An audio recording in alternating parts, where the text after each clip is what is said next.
নমস্কার বন্ধুরা, কেমন আছেন আপনারা? বড়দেরকে প্রণাম ও ছোটদেরকে ভালোবাসা জানিয়ে আজকের ব্লগটি শুরু করছি। আজ হলো বৃহস্পতিবার আর এখন বাজে সকাল 6:30 মতো। উঠেছি প্রায় অনেকক্ষণ আগে, জানেন, প্রায় 1 ঘন্টা মতো হয়েই গেছে। আর ছোট বোনটি আমার বাড়িতে এসে আজ হলো গিয়ে ওর 4র্থ দিন। যবে থেকে এসেছে তবে থেকে না গোটা দিনটা ওকে একটু সময় দিতে পারছি। ওই সোমবার দিন থেকে শুরু হয়েছে কাজ, তো এখনও কাজই গড়িয়ে যাচ্ছে। ওই বাড়ি ফিরে একটু বিকেলে চায়ের সময়টা একটু সময় কাটানো, তখনই একটু আড্ডা দেওয়া। তাছাড়া তো আবার সেই সকাল হতে না হতেই আবার যে যার মতো কাজে বেরিয়ে যাচ্ছি। আজকে হলো গিয়ে বৃহস্পতিবার, আবার আগামীকাল হলো গিয়ে শুক্রবার। তারপরে গিয়ে 2 দিন না হয় একটু ছুটি পাবো আর ওর সঙ্গে একটু মন ভরে দিনটা কাটাবো। সেই অপেক্ষায় বসে আছি, জানেন, কবে একটু ছুটি দুটো পাই আর একটু বোনটার সঙ্গে দিনটা কাটাই। প্রতিদিন কাজে যাওয়ার সময় যেমন একটু ভাত, ডাল, তরকারি, ভাজা এগুলো করি, সেগুলো তো করেইছি। তো ভাবলাম একটু করে রেখে যাই সবজির টিক্কি, একটু আলু কুমড়োর টিক্কি তৈরি করে রেখে যাব। ওই গোটা দিনটা একটু একটু করে মেয়েটার সঙ্গে সময় কাটাবে, আর না হয় যখন টিভি দেখবে তার ফাঁকে ঝোঁকে এইগুলো একটু টুকটুক করে খেতে পারবে। কতগুলি বছর পর 2 বোন একটু এক জায়গায় হতে পারলাম বলুন তো। তারপরও গোটা দিনটা ওর সঙ্গে কাটাতে না পেরেও চোখের সামনে বোনটি আছে সেটি ভেবেই একটি অগাধ তৃপ্তি পাচ্ছি, জানেন তো। ও দাঁড়ান, এত মনের আবেগ প্রকাশ করতে করতে রেসিপিটাই বলা হয়নি। একটু আলু আর একটু কুমড়ো দুটিকে সেদ্ধ করে নিয়েছি, তারপর ওগুলোকে একটু ম্যাশ করে নিয়েছি। তারপর একটু নুন, একটুকু জিরে গুঁড়ো, একটুকু গরম মশলা গুঁড়ো, একটুকু কাঁচা লঙ্কা কুচি, একটুকু গোলমরিচের গুঁড়ো, একটুকু আদা কুচি, একটুকু লাল লঙ্কার গুঁড়ি আর একটুকু ব্রেড ক্রাম্বস। ব্যাস, এগুলো দিয়ে একটু ভালো করে মেখে তারপর একটু বড়ার আকারে তৈরি করে ভেজে নিলেই তৈরি হয়ে যাবে সবজির টিক্কি।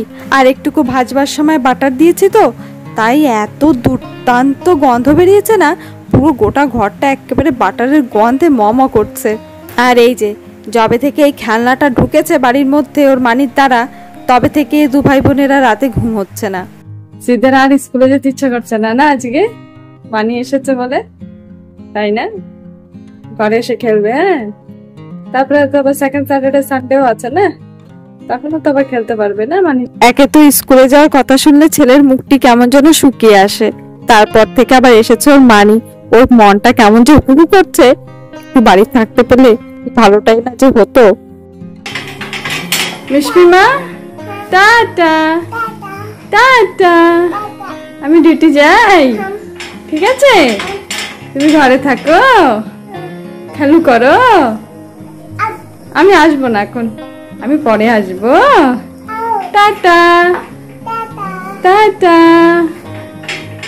আর এখন বাজে বিকেল 4টে মতো, আর বাচ্চারা নিয়মিতভাবে বাইরে খেলছে, আর আমার ওই একই কাজ, দারোয়ানগিরি করা। এই যবে থেকে স্কুটিটা বাড়িতে ঢুকেছে তবে থেকে এসেছিল কার নামে আর কে তার আনন্দ নিয়ে যাচ্ছে দিন রাত। সিটটার নাম করে ওর মানি এনেছিল, আর মেয়ে এখন ভাবছে ওরই খেলনাটা।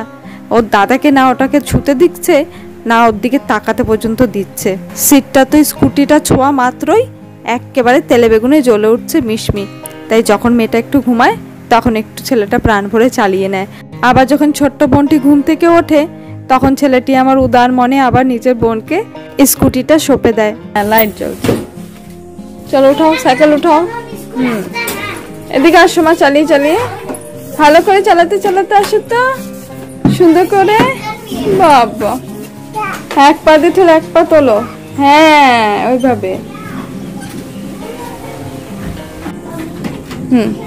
ওখান থেকে সুন্দর করে চালিয়ে আসো, এই তো। ইস, আরে বাবা, আরে বাবা। আরে যে আসো মিশমি, তাড়াতাড়ি এসো। মানে কেক বানিয়েছে না তোমার জন্য আজকে, তোমার আর দাদার জন্য আজকে কেক বানিয়েছে। কাটবে? কাটার জন্য ব্যস্ত, কাটো। আর এখন তো চলছে রথ দ্বিতীয়ার সপ্তাহটা, আর এই রথ দ্বিতীয়াতে তো ঠাকুর জগন্নাথ তার বড় দাদা বলরাম ও তার ছোট্ট বোন সুভদ্রাকে নিয়ে নিজের মাসির বাড়িতে যায়। আর আমার ছেলেমেয়ের কি সৌভাগ্য দেখুন তো, ওদের মাসি নিজেই ওদের বাড়িতে চলে এসেছে, আর এসে নিজে হাতে কেক তৈরি করে দু ভাই বোনকে খাওয়াচ্ছে। এর থেকে আনন্দের আর সৌভাগ্যের বিষয় আমার ছেলে মেয়ের জন্য কি হবে বলুন তো। তাড়াতাড়ি এসো মা। এই কি বাবার গাল মধ্যে কেন? ও দেখে কেক খাওয়া হয়ে যাচ্ছে। তাড়াতাড়ি এসো। বাবা একটু টেস্ট করবে, দেখো তো, নিয়ে আসো তো কেমন বানিয়েছে। না আগে তুমি খেয়ে বলো কেমন হয়েছে। মানে তোমার জন্য বানিয়েছে না, তুমি খেয়ে বলো কেমন হয়েছে। ওই দেখ 2-3 কামড় একসঙ্গে, বুঝতে পারছো না টেস্টটা? হ্যাঁ আর বলবো পরে, আগে খেয়ে নি, দাঁড়াও। হ্যাঁ, কার মানি বানিয়েছে দেখতে হবে তো। বাবা খেয়ে বলুক তো মানি কেমন বানিয়েছে। হ্যাঁ না দাও, বাবাকে দাও।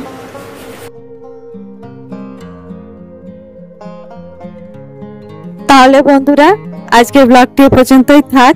ব্লগটি কেমন লেগেছে কমেন্টে অবশ্যই জানাবেন। যদি ভালো লেগে থাকে তাহলে একটি লাইক করে দেবেন। দেখা হবে আগামী ব্লগে। ততক্ষণের জন্য ভালো থাকবেন, সুস্থ থাকবেন, সাবধানে থাকবেন। নমস্কার।